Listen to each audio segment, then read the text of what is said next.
Yeah, that came about. I had a random kind of first meeting with Joe. We had kind of crossed paths before this, but not seriously. Last June, I would say. And then Carrie Adams, who is the brand manager for Spartan Race, she wrote a blog post on myself and what I was doing and how I had just started this blog and I was training and whatnot. And through that, she kind of contacted me, I think it was in July, right after the 4th of July, and said, hey, we want to do this thing. We want to have these women involved. And at that point, it was, Grace Cuomo Durfee, who had just won the death race, Lisa Madden, who's finished the death race twice. It was Katie McCabe, who had just done the death race as well. It was basically death racers and myself.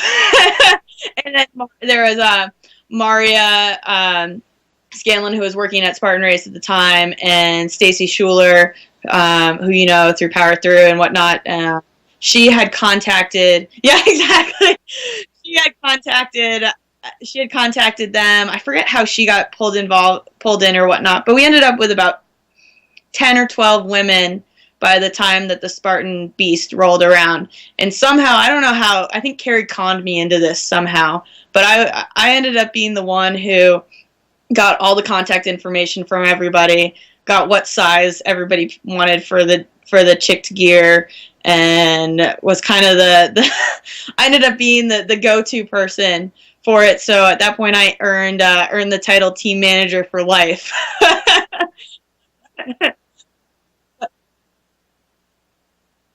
Yeah, I mean, it's great. It's been unbelievable. We started out, it was literally like 12 of us, just sort of, I didn't run with the ladies. There was we also had Alyssa Torkachek and Monica Rondon, who they actually had met each other through the Facebook fan page, and they ended up with us at the Spartan Chicked movement because they were both looking for someone to run the race with, basically. And through Facebook, they connected with each other, and they'd never met each other. One lives in Pennsylvania, the other one lives in Ottawa.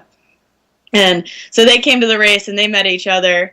And Mari ended up not running with them. There's a group of them that ended up running together. I was going to run with them for the Beast, and Carrie pushed me forward and goes, you need to go to this, you need to be right up there in front.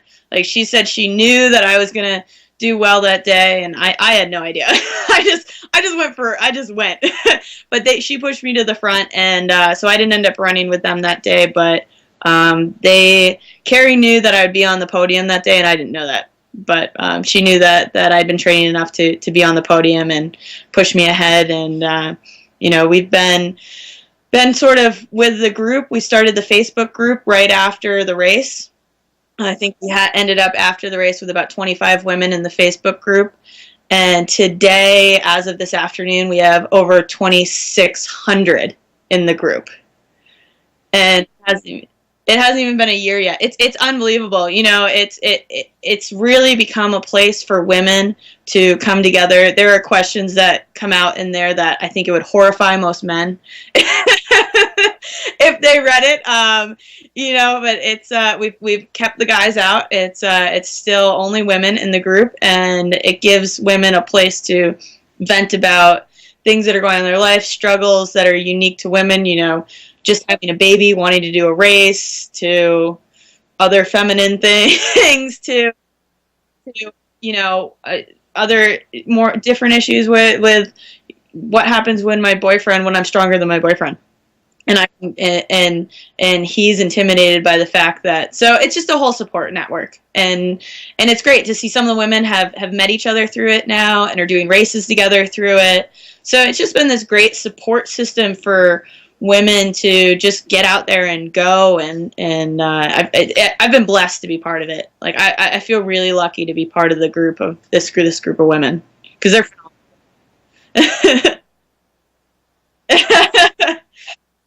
I try to help out. I don't know. Carrie's got a lot of the onus on this one.